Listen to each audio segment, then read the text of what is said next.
And now, an Envision Financial podcast with Luke Smith on Canberra's 2CC.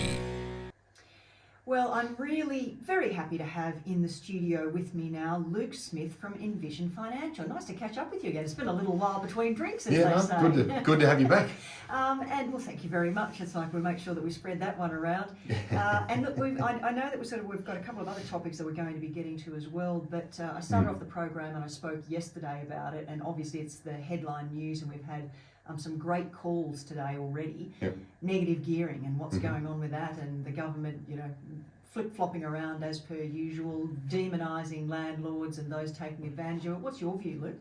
I think this is sort of a multifaceted problem, and I think you've got to try and separate, the whole landlord argument. I think landlords are perceived as these monsters that are taking advantage of a renting populace, which generally aren't the case. Even the name, isn't it? Landlord. That needs to change. Exactly right. And I think that I think they've overshot here massively. Yeah. And, one quick example. You sign a 12-month lease. Why do you need 2 more months to get out of the house? Yeah. It's a 12-month lease. It's not a 14-month lease. Yeah, valid point. And everything's about protecting the renter. And I liken this to unions in the 1900s. Did the worker have a fair go at it? No. So a union was created. Yes. And in the dark ages, they had some real value. With the legislation what it is today, does the worker need that much protection outside of standard legislation? And in 90% of industries, you'd argue no. And I think a lot of this landlord, renter, tenant legislation has overshot the other way. And I think this negative gearing is going to be another one where it'll be a perception of let's get the rich, let's get the invested. What they don't say is let's penalise the people that have had a crack. That's right. Now, having been 40-something years on this earth and this so-called Aussie mentality of the battler and having a crack and have a go, this just beats that out of people. Yeah. And I think negative gearing as a premise was passed from generation to generation with a bit of a false pretense. Now, there are benefits. Yes, there's some tax benefit and the like, and that's great. But does that fix a housing populace problem that we have? Or does an immigration policy that's shipping people in here to fill up the houses that are available, is that more of a problem? So the negative gearing side of things for me really is about saying, does it help the community?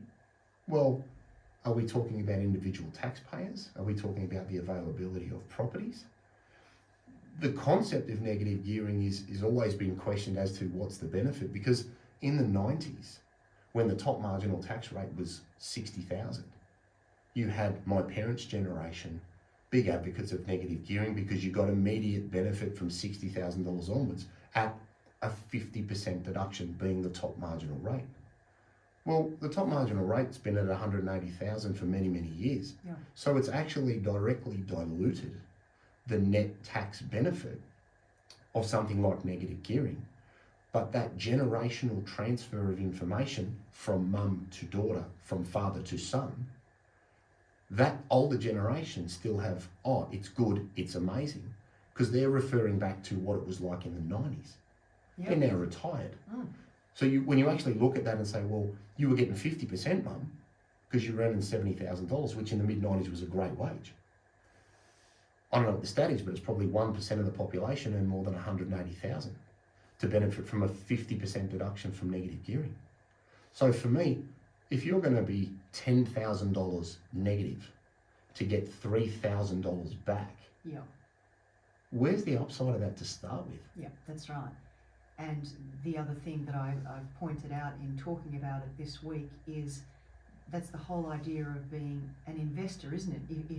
If you're putting your money up into these properties to make them available, you're not doing it for love. You're doing it to have a return on your investment. 100%, and I think that there comes back to that mentality that we've always had in this country, supposedly, that I think a little tongue-in-cheek is being diluted, either from a legislative standpoint or just from a social standpoint, where the have and have not theory is really getting some momentum. And I think there's a huge disincentive if you start to take away these types of benefits. And another one that they're throwing up is, well, maybe we'll amend the capital gains tax discount. Yeah, that's right. Now that's another massive one that again penalises people from having an opportunity. So if I'm an investor and I want to buy some land and build and rent it out to somebody to have a house, there's going to be a disincentive to be able to do that. And you can end up down a rabbit hole with these conversations on individual parts of the argument. That's a given. But I think holistically, the way the legislation has been created and the way that it's being policed at the moment, especially in the ACT, when you look at rates, land tax, and then the use of that money. Levies and I have clients, fees I have clients in, and look at the debacle in the strata world now That's in relation correct. to the corruption articles that came out a couple of weeks ago. That's right. And that has been an unchecked, you want to talk about an unregulated industry that is cowboy laden. And I don't say that to offend anybody in the industry, because one of my best mates is an owner of a massive strata company and they do a wonderful job. But it's like anything in life, it's the minority that destroy it for the majority of people who have the right intentions. And I think if we create too many disincentives to be able to invest and take a chance and try and build wealth through any form of gearing, it's going to slow down the broader growth of people's wealth. And I think it just starts to put a real dampener on having a crack. And, you know, as again, I've come up in an environment where that was always our motto, have a crack. And you know what I mean? that's what the Sydney Morning Herald said today as well, that it's not about wealthy Australians, it's not about the rich, it is about middle income, ordinary citizens who have then invested in property in order to many times prop up their superannuation as well. We're supposed to be relying on our own superannuation instead of relying on the government. If we're going to penalise that, as you say, what's the incentive to do it? We might as well just sit back and be on the pension and be done with it. The other thing that they miss here, okay, and the broader consensus at a certain level of financial exposure, is that property has been the last port of call when you don't know what else to do. Yeah. Now, I'm not saying that it's not smart investing, because it very much is. But if you sit down with most clients that come in and go, what's riskier, shares or a house? Yep. 99.5% of the time, bricks and mortar. they say, I can see it, I can touch it, Yes. and I don't need to go to university to learn about the premise and the principles of that form of investing. So you're always going to have a huge amount of demand, and it very much plays a vital role, as you said, in the creation of wealth. And whether it's property from a residential perspective, a commercial perspective, an industrial perspective, it's something that people have a level of familiarity with and comfort with. Now, if you take that away by creating disincentives to do that, people will not, having been in my industry for 25 years, people will not go and educate themselves to an alternative. As a general rule. You'll always have your outliers and people that have an interest in that area, just like you do in the property space. But if you take away that property avenue and you force people down the investment road of ETFs, shares and other things, I think you will see a significant reduction in the commitment of capital and the risks that are taken from potentially a generation of kids that come up. Yeah, it's a really valid point. These current kids coming up, they're pretty soft. They've been told by their school teachers they can be anything they want to be. We've got participation medals. We've bred risk out of kids through the school system and through workplace, and everybody's woke and everybody's got to be equal and you can't say no and nobody can be upset. So how does that move forward in a society where you now say, oh, take some risks, but you can only do it over here in a field you know nothing about, because over here it's been beaten out of you? And I have conversations with people regularly in my office selling the vast majority of their ACT property because the legislation is it's so far out of the norm with land tax. It's a huge disincentive. And I often laugh with people that are local clients, and they'll go, oh, I'm going to buy something in Queensland, or I'll buy something over the border. By over the border, 5 minutes away. That's right, that's why Googong is booming. Exactly, for that very reason. And I don't think Andrew Barr actually sees that, or nobody's made him aware that the general populace are sick to the back teeth of paying rates, land tax and all these other things. And you even have a landlord tax over here. So again, you're sort of thinking, and the point that I was getting to there, Luke, is when you were saying that if there's not those incentives to purchase or keep those properties, then they do look for the alternatives, whether it's the share market or whatever, because they say, while I understand the rental market, the real estate market better, it's not worth my while, so I am going to take my money and I'm going to put it somewhere else. 100%, and I think that's where it's getting missed. And I think the CGT discount discussion, if you want to impact an area of investment, that CGT discount will have a massive impact on the availability of properties, because people then won't sell. Yeah. Because they don't want to pay 25% and miss out on a 50% deduction. They'll just hold things. Yeah. So there won't be a new lease of property release. You won't have availability change. I think we've got a massive problem in the ACT in relation to, one, the collection of monies for very little benefit to the community, and two, everyone can argue that the use of that money, well, that's 15 shows. But yeah, I think they need to be very careful about how they do this. Yes. But I think they also need some backbone in relation to talking about it, clarity, and have a position. Because a couple of the sort of interviews I've heard have been, oh, yeah, maybe could, should, would, And again, come back to the consumer. You've got people with millions of dollars worth of assets tied up in something that if there's nobody to buy them, That's right. the price isn't going up. That's right. And if they don't continue to invest in that market, you then dry up the supply available. 100%. And as everyone keeps talking about, it is supply that is the issue. Now, look, we can go on and talk about this particular matter more if we like, Luke. We're going to have a break, and if we want to come back, we can continue on this path, because it's a pretty interesting conversation, and we hope that you're enjoying it out there as well.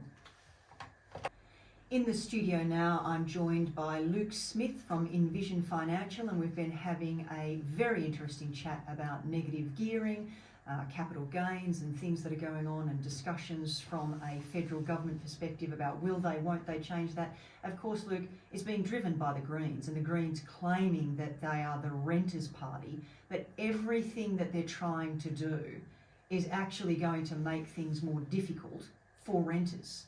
Yeah, look, I think making statements like that, we're the renters' party. Like, really? Exactly. Is there an investors' party? Is there a common sense party? Is there I'd like to retire with some money party? Like, where do you draw a line in relation to, again, one group of people's sort of out there view of what is fair and reasonable? And I think this comes down to, again, that let's punish the people that have had a crack, or let's punish the wealthy because of the perception that people have 2 or 3 places that they're wealthy. And I can assure you, as somebody that sees people's financial position regularly, there have been a lot of people that have got away with making some really, really risky investments over the last decade when money was cheap, and now they've got to pay the piper. And it's getting very hard to borrow. Servicing capacity in the eyes of the bank is much, much harder than it was 12, 18 months ago. So even if people are refinancing, they can't get the money that they've already got in some situations, because you might have had a baby, you might have changed jobs, you may not have been self-employed for very long, and the bank goes, sorry, we can't lend to you. And that's their right, and that's their criteria. But 7 or 8 years ago, you could go and buy 5 properties and that'd be okay. And then what about, when I was a teenager and my parents in buying their house and working so hard to do that, when they were paying 18% in interest rates. Exactly. So each generation has its challenges. But I think if you're going to do that, the other thing they need to keep in mind, in the article that I read the other day, especially about the negative gearing, and there was one line in there, I think it was the Australian, that said, well, it'll be grandfathered. Oh yes, that's right. I think that was the latest thing, So you grandfather all of the negative gearing. That's not going to give anybody an incentive to change their behaviour if they know, well, I can't get another one, so I'll hold these for perpetuity. Yeah. That's not going to increase availability of a property either. No. So you'll create a disincentive to go forwards. You'll make it harder and harder for this younger generation. They're going to need all the help in the world, because if you look at the average wage and the cost of a house, household income to debt now has got to be running at 8 to 10 times. Wow. Which is bonkers. Yeah. In a relatively normal interest rate environment, and this is what a lot of people miss. You go back to 2006, interest rates were what? 8, 9? Say they were 9. Yeah, they put it. You could get money in an ING bank account risk-free at 8. Say home loans were at 9, petrol was $2, and Kevin Rudd was throwing out money to people. resource industry was great, markets were doing 15% and things were amazing. Here we are at 6.5% and people are crying poor and everything's tough and oh my God. Now, is it tough because of the economic environment? There's a very good argument for that. Or is it tough because of the expectations of the lifestyle you think you're afforded or allowed or should have through no fault of your own because you've come out of school and been told you can be whatever you want to be and you deserve this, that and the other? Well, I'd argue no. So at 6.5% we're crying, but at 9% in 2004, 2005, 2006, things were amazing and we thought nothing of it. And as you said rightly, your parents' generation, my parents' generation saw 17, 18, 19%. Like you just can't even imagine it. It's No. how they even got through. Yeah. And that's right. You've got to take advantage of the good situations when you have that opportunity, but also to know from an economic and life perspective, things are going to change, and you need to be prepared for that too. And I think a lot of people have they hoped for negative or they wished for negative gearing while interest rates were at 2 and 3. Yeah. They've got it now, and they actually don't like what it tastes like, because now they're going, oh, I get 40 of rent, but the interest is 50. Yep. Oh, and I get 3 back. Why did I wish for this again?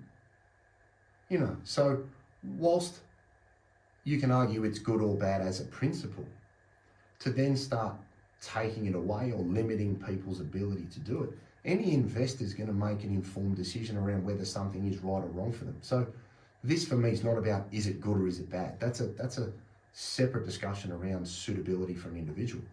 But to now come in and try and do things to help the renting community, please. And it's the thing, isn't it? If we want to give, particularly our younger generations, a hand to get into the property market and have that opportunity as well, we have to make things easier. And that's not just making it easier for those who currently have property, but for those who want to get in there. If we continue to penalise and take away incentives, and we're never going to assist in that way. No. And look, here's a great example: is the solar program. Great program, give people an incentive to be able to get solar on their house to reduce their costs. Yep. Then they go and reduce the threshold to 450 grand unimproved land value and nobody in the ACT can use it. So they've got a program that no one can use. How does that help people?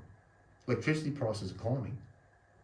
I think they need to try and align the interests with the community, because I think they're wildly out of touch, especially in the ACT with the costs that are involved.